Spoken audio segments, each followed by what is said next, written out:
আমার 2 দিনের একটি সফর ছিল সিঙ্গাপুর সরকারের আমন্ত্রণে। আপনারা জানেন যে সিঙ্গাপুরে আমাদের বাংলাদেশি 1.5 লাখ থেকে 2 লাখের মতো সিঙ্গাপুরে আমাদের বাংলাদেশি ভাইরা বিভিন্ন পর্যায়ে কাজ করছে, অনেকে ব্যবসা করছে। তো তাদের সাথে আমার একটা আলোচনার সুযোগ হয়েছে।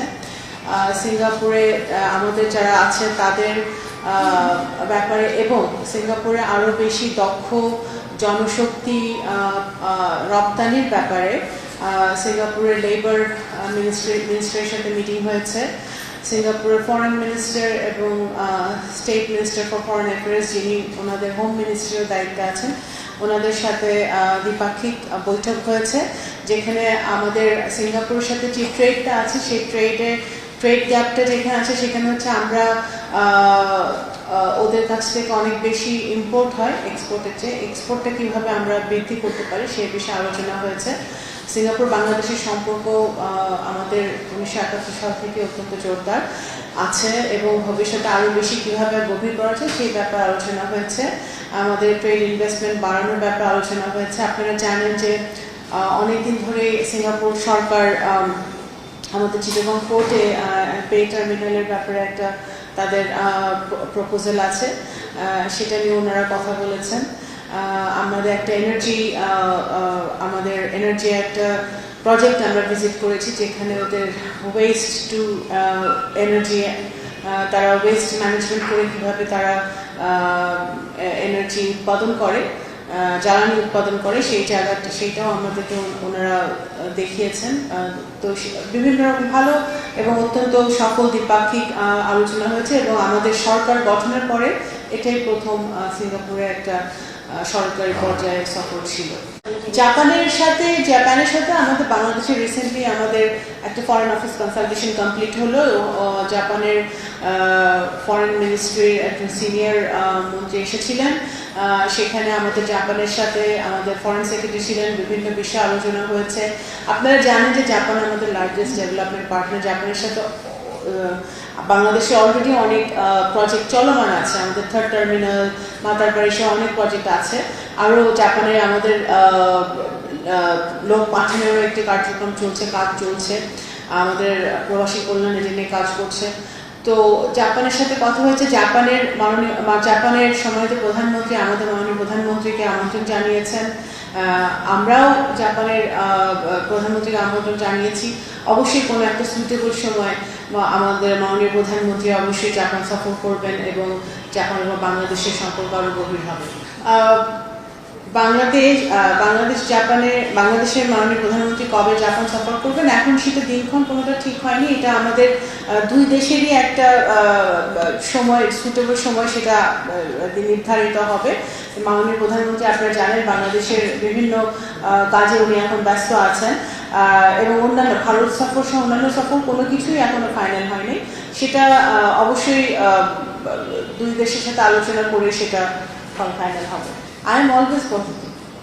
তো সম্ভাবনা তো সবসময় আছে, কিন্তু সেটা তো আমি আবারও বলছি যে দেখুন এখন কিন্তু বাংলাদেশে আপনারা দেখতে পাচ্ছেন রাজনৈতিকভাবেও আমাদের একটা বাংলাদেশের রাষ্ট্রপতি নির্বাচন, আর সামনে আবার পার্লামেন্ট সেশন বসবে। সব কিছু নিয়েই আমরা বাংলাদেশের ইন্টারনালি আমাদের অনেক কর্মসূচি আছে যেগুলো কাজ চলছে, সাংবিধানিক অনেক কাজ কিন্তু সামনে আছে। তো সেই জায়গাটা থেকে সরকার ব্যস্ত আছে, মাননীয় প্রধানমন্ত্রী ব্যস্ত আছেন।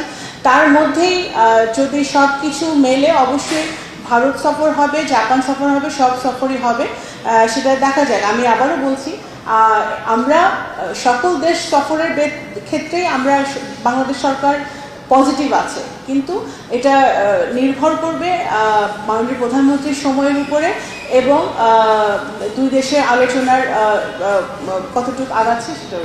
আমি বলি যে কোনো সময় যখন দুই দেশের প্রধান কথা বলেন, দ্বিপাক্ষিক আলোচনা হয়, তখন অনেক সমস্যা সমাধানেরই সুযোগ থাকে। সেই সুযোগটা তো আছেই, রয়ে গেছে এবং ভারতের দিক থেকেও উচিত হবে সেই সুযোগের সদ্ব্যবহার করা। অবশ্যই এখন তো পররাষ্ট্র মন্ত্রণালয় সবচেয়ে প্রথম সাফল্য হচ্ছে আমাদের ইউএনজি এর প্রেসিডেন্সি আমরা অর্জন করেছি।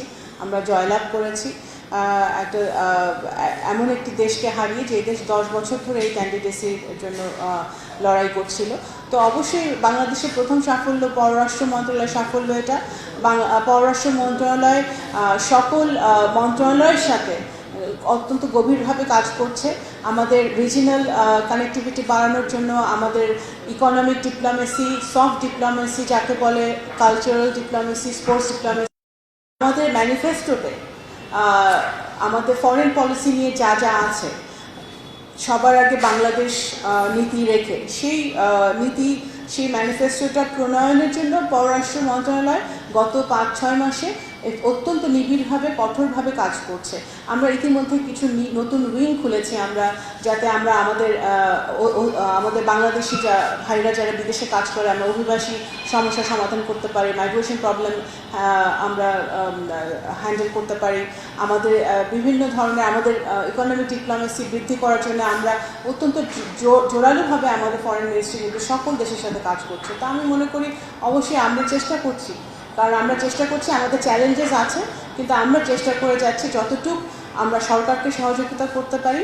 আমরা আবারও মেরুদণ্ড সোজা করে, আমি প্রথম দিনে এই কথা বলেছিলাম, সোজা করে দাঁড়িয়ে আমাদের দেশের স্বার্থকে রক্ষা করে, দেশের স্বার্থকে সর্বাধিক প্রাধান্য দিয়ে সকল দেশের সাথে সম্পর্ক আরও কীভাবে জোরদার করা যায় সেই লক্ষ্যে পররাষ্ট্র মন্ত্রণালয় কাজ করে যাচ্ছে।